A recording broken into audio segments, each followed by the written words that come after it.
ನಮಸ್ತೆ. ಹಲ್ಮಿಡಿ ಸಂದೇಶಕ್ಕೆ ಸ್ವಾಗತ. ಇತ್ತೀಚೆಗಷ್ಟೇ ಬೇಲೂರಿನಲ್ಲಿ ಒಂದು ಸುದ್ದಿ ಆಗಿತ್ತು. ಆ ಸುದ್ದಿಯ ಹಿಂದೆ ಹಲವಾರು ಸುದ್ದಿಗಳು ಗ್ರಾಸವಾಗ್ತಾ ಇದೆ. ಸುದ್ದಿ ಹಿಂದೆ ಸುದ್ದಿ ಆಗಲೇಬೇಕಂತ ಏನಿಲ್ಲ. ಆದರೆ ಇದು ಒಂದು ಸುದ್ದಿ ಹೆಚ್ಚಾದಂತೆ ಕಾಣ್ತಾ ಇದೆ. ಎಲ್ಲ ಪತ್ರಿಕೆಗಳಲ್ಲೂ ಪ್ರಕಟ ಆಗಿದೆ. ನಮ್ಮಲ್ಲೂ ಕೂಡ ಯಾಕೆ ಅಂತ ಜನ ಕೇಳಬಾರ್ದು, ನಾವು ಕೂಡ ಆ ಸುದ್ದಿ ಮಾಡ್ತಾ ಇದ್ದೀವಿ. ಇಲ್ಲಿ ಆಗಿರೋ ಘಟನೆ ನೈಜವಾಗಿರುತ್ತೆ. ಈ ನೈಜತೆ ತಿಳಿದಲೇ ಹಲವಾರು ಸಮಸ್ಯೆಗಳನ್ನ ತಂದೊಡ್ಡುವಂಥ ಪ್ರಸಂಗ ಬರಬಾರ್ದು. ಇಲ್ಲಿ ನೈಜವಾಗಿ ಏನಾಗಿದೆ ಅಂತ ನಾನು ವಿವರಿಸೋಕ್ಕೆ ನಿಮ್ಮ ಮುಂದೆ ಇದ್ದೀನಿ. ಬೇಲೂರಿನಲ್ಲಿ ಮುಖ್ಯ ರಸ್ತೆಯಲ್ಲಿ ಒಬ್ಬ ಆಟೋ ಚಾಲಕ ಆಟೋ ನಿಲ್ಲಿಸಿ ಹೋಗಿರ್ತಾನೆ. ಒಬ್ಬ ಬೈಕ್ ಸವಾರ ಬೈಕ್ ನಿಲ್ಲಿಸಿ ಹೋಗಿರ್ತಾನೆ.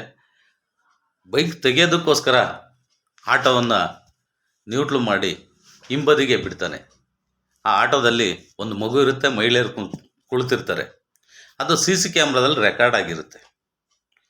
ರೆಕಾರ್ಡ್ ಆಗಿರೋದನ್ನು ಗಮನಿಸಿ ಹಿಂಗೆ ಯಾಕಾಯಿತು ಅಂತ ಅಲ್ಲೇ ಜನ ಇದ್ದರು ಗಮನಿಸ್ತಾರೆ.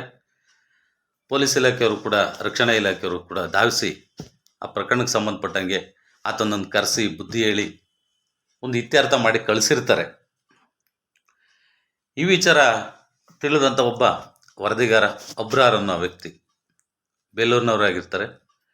ಇವರು ಸಾಮಾಜಿಕ ಜಾಲತಾಣದಲ್ಲಿ ಸುದ್ದಿಯನ್ನು ಬಿತ್ತರಿಸ್ತಾರೆ ಒಂದು ಮಾನವೀಯತೆ ದೃಷ್ಟಿಯಿಂದ. ಅಷ್ಟೊತ್ತಿಗಾಗಲೇ ಪೊಲೀಸ್ ಇಲಾಖೆಯಲ್ಲಿ ಆ ಪ್ರಕರಣ ಇತ್ಯರ್ಥ ಮಾಡಿ ಕಳಿಸಿರ್ತಾರೆ. ಇವರು ಅದನ್ನು ತಿಳಿದಲೇ ಸುದ್ದಿ ಪ್ರಕಟಿಸಿರ್ತಾರೆ. ಹಾಗಾಗಿ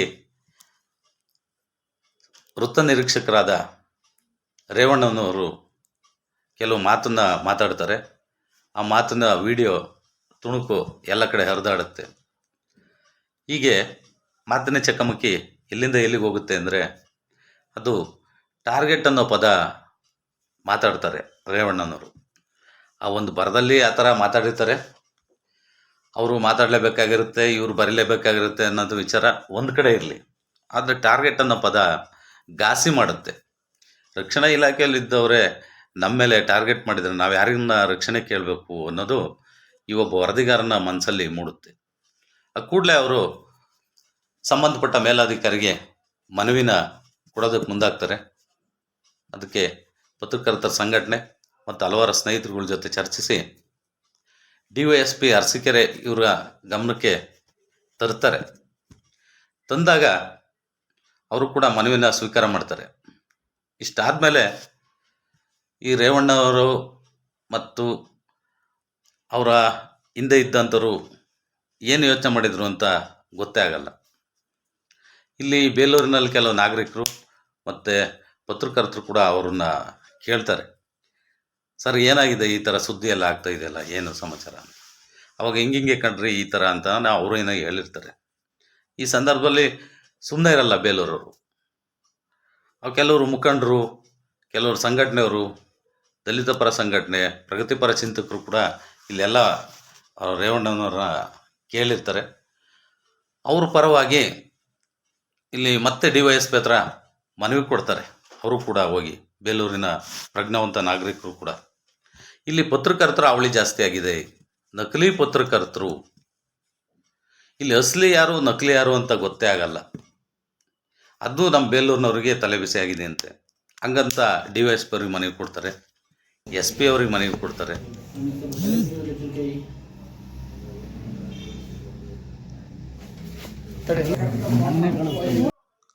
ಹೀಗೆ ಹಲವಾರು ಪತ್ರಿಕೆಗಳಲ್ಲಿ ಈ ಸುದ್ದಿ ಪ್ರಕಟವಾಗುತ್ತೆ. ಪತ್ರಕರ್ತರ ಅವಳಿ, ದಲಿತ ಸಂಘರ್ಷ ಸಮಿತಿ ಅಂತ. ಇಲ್ಲಿ ದಲಿತರು ಯಾರು, ಬಲಿತರು ಯಾರು ಅಂತ ನಮಗೂ ಗೊತ್ತಾಗ್ತಾ ಇಲ್ಲ. ಇಲ್ಲಿ ನಕಲಿ ಯಾರು, ಅಸಲಿ ಯಾರು ಅಂತ ನಮಗೂ ಗೊತ್ತಾಗ್ತಾ ಇಲ್ಲ. ಇದು ಗೊತ್ತು ಮಾಡೋದು ಹೇಗೆ? ಅದು ಬೇಲೂರಿಗೆ ಭಾರಿ ತಲೆನೋವಾಗಿದೆ. ಇಲ್ಲಿ ಎಲ್ಲರೂ ಯೋಚನೆ ಮಾಡ್ತಾ ಇರೋದು ಅದೇ. ಪತ್ರಕರ್ತರು ಯಾವ ಥರಕ್ಕಿರ್ತಾರೆ, ಇಲ್ಲಿ ಹೋರಾಟಗಾರರು ಯಾರು ಇರ್ತಾರೆ, ನೌಕರರು ಯಾವ ರೀತಿ ಇರ್ತಾರೆ, ಇಲ್ಲಿ ಶಾಸಕಾಂಗ, ಕಾರ್ಯಾಂಗ, ನ್ಯಾಯಾಂಗ, ಸಂವಿಧಾನದ ಅಂಗಗಳಲ್ಲಿ ಎಲ್ಲದಕ್ಕೂ ಒಂದೊಂದು ಜಾತಿ ತಂದರೆ ಹೇಗೆ? ಇದು ಪ್ರಶ್ನೆ ಆಗ್ತಾ ಇದೆ ಬೇಲೂರಲ್ಲಿ.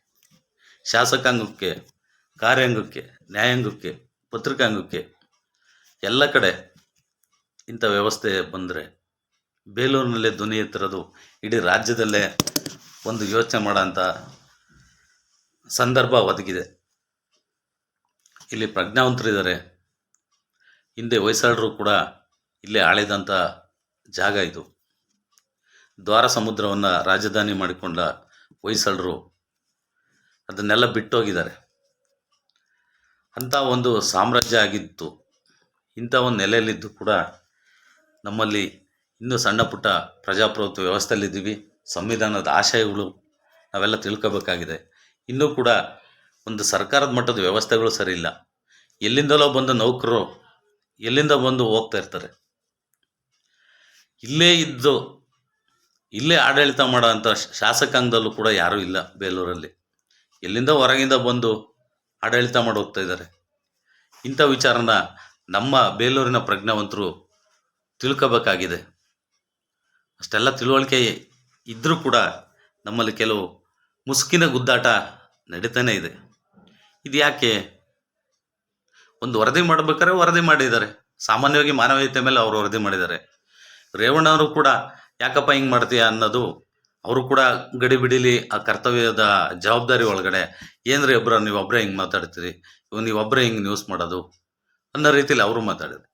ಇಬ್ಬರೂ ಆ ಥರ ಪ್ರಗತಿಪರ ಚಿಂತಕರಾಗಿದ್ದರೆ ಇಬ್ಬರನ್ನು ಕೂರಿಸಿ, ಸರ್ ಹೋಗ್ಲಿ, ಬಿಡಪ್ಪ, ಇನ್ನು ಈ ಥರ ಸುದ್ದಿ ಮಾಡಬೇಡ, ಏನು ಅನಾಹುತ ಆಗಿಲ್ಲ, ಒಂದು ಆಟ ಆ ಥರ ಆಗಿದೆ ಅನ್ನೋ ಒಂದು ಮಾನವೀಯತೆಯಲ್ಲಿ ಇತ್ಯರ್ಥ ಮಾಡ್ಬೋದಿತ್ತು. ಅದು ಮುಂದುವರೆದಂತೆ ಪೊಲೀಸ್ ವರಿಷ್ಠಾಧಿಕಾರಿಯಾದ ಮಹಿಳಾ ಅಧಿಕಾರಿಯವರ ಗಮನಕ್ಕೆ ಹೋಗುತ್ತೆ. ಅವರು ಕೂಡ ಬೇಲೂರು ಅಂದರೆ ಒಂಥರ ತಲೆಬಿಸಿ ಅನ್ನೋ ರೀತಿಯಲ್ಲಿ ಅವ್ರ ಗಮನಕ್ಕೂ ಬಂದಿದೆ. ನೀವು ಅನ್ಯೂನ್ಯವಾಗಿದ್ದು ವರ್ತಿಸ್ಬೇಕು. ಪತ್ರಿಕಾ ಜವಾಬ್ದಾರಿ ಮತ್ತು ಪೊಲೀಸ್ ಇಲಾಖೆಯ ಜವಾಬ್ದಾರಿ ತುಂಬ ಇದೆ. ಆದರೆ ನೀವು ಈ ಥರ ಮಾಡಬಾರ್ದು. ನೀವೆಲ್ಲ ಒಂದು ಕಡೆ ಕೂತು ಈ ಸಮಸ್ಯೆನ ಬಗೆಹರಿಸ್ಬೇಕು. ನಿಮ್ಮ ಸ್ಥಾನಮಾನಗಳಿಗೆ ತುಂಬ ಜವಾಬ್ದಾರಿ ಇರುತ್ತೆ. ಸಾಮಾನ್ಯ ಪ್ರಜೆಗಳಿಗೆ ನಮ್ಮ ಮೇಲೆ ನಂಬಿಕೆ ಬರಬೇಕು. ಆ ರೀತಿ ನಾವು ನಡ್ಕೋಬೇಕು ಅಂತ ಕೂಡ ಆ ಮಹಿಳಾ ಅಧಿಕಾರಿಗಳು ನಮಗೆ ಕಿವಿ ಮಾತು ಹೇಳ್ತಾರೆ. ಇಲ್ಲಿ ಆಗಿದ್ದೇನು ಹೋಗಿದ್ದೇನು, ಆದರೆ ನಡೀತಾ ಇರೋದೇನು, ಇದು ಯಾಕೆ ಈ ವರ್ತನೆ ಅನ್ನೋದು ಯಾರಿಗೂ ಗೊತ್ತಾಗ್ತಾಯಿಲ್ಲ. ಈ ಮುಸುಕಿನ ಗುದ್ದಾಟ ಈ ಹೋರಾಟಗಾರರ ಗಮನಕ್ಕೆ ಯಾಕೆ ಬಂತು? ಒಂದು ಇಲಾಖೆ ವೈಫಲ್ಯ ಹೇಗಾಯಿತು? ಒಂದು ವರದಿ ಯಾಕೆ ಮಾಡಿದ? ಇಷ್ಟು ಒಳಗಡೆ ಇದ್ದಂಥ ಚೌಕಟ್ಟಲ್ಲಿದ್ದು ಈಗ ಹೊರಗೆಲ್ಲ ಬಂದು ಪತ್ರಿಕೆಯಲ್ಲಿ ಹಲವಾರು ಪತ್ರಿಕೆಗಳಲ್ಲಿ ಪ್ರಕಟ ಆಗ್ತಾ ಇದೆ. ಪೊಲೀಸವರಿಂದ ಪತ್ರಕರ್ತನಿಗೆ ಧಮಕಿ,